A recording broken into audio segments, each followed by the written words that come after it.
Namaste to all. This is Sunita of class 10 studying in DAV High School. This is Gayatri of class 10 studying in DAV High School. Today we are going to present a conversation about Constitution. Hi Gayatri. Hi. Oh, sorry, I forgot. Okay, how are you? How have you been holding up in this lockdown? It is difficult, but it's the only way. I would say it's not difficult, but it's different. How so? We are not used to stay at home for such a long time, right? That's why we feel difficult. Yes, you are right. By the way, what are you doing now? Reading the book. Oh, then which book are you reading about? Constitution of India. Constitution? Can you please explain in detail? Yeah, sure, why not?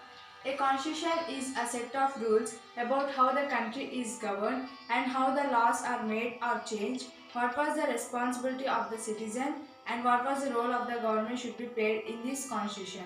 It is clearly explained in the book of constitution. Now I am going to say a small preamble of the constitution. We, the people of India, having solemnly resolved to constitute the India into a sovereign, socialist, secular, democratic republic and to secure to all its citizens. Isn't it interesting? Yeah, it's really interesting. Okay, then do you know about the fundamental rights? Yes, I know a bit about these fundamental rights. Rights are claims of the people. These claims are protected by the law. Rights also became significant in the context of democratic systems. They allow people to express their opinion and make choices, including the choice by making the representative by the people they believe in. There are some rights which are so fundamental that they have been guaranteed in the Constitution. They are known as fundamental rights. Fundamental rights have been classified under the 6 categories: freedom, right to freedom, right to equality, right against exploitation, right to freedom of religion, cultural and educational rights, right to constitutional remedies. These fundamental rights have emphasized on Part 3, Articles 12 to 35 of the Constitution. Well, Sundar, you know much about the fundamental rights. Yes.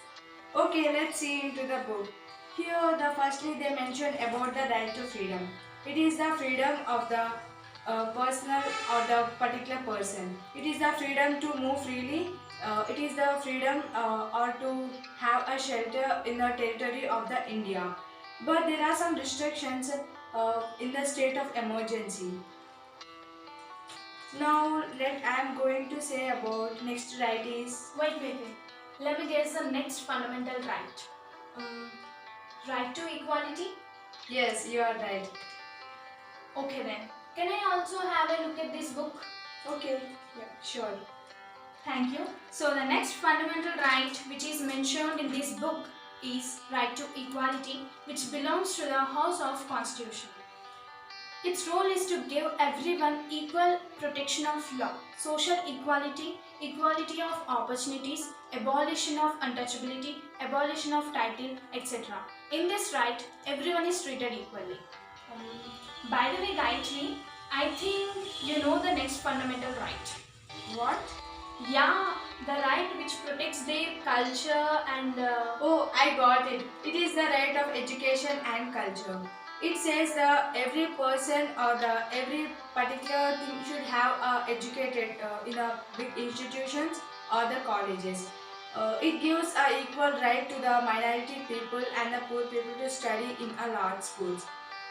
It tells about the culture and it increases our culture and the tradition of the India.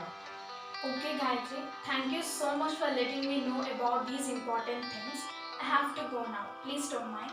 Okay, let us meet once again and discuss at the time. Okay, bye. Bye. Thank you all. Have a Thank you. nice day.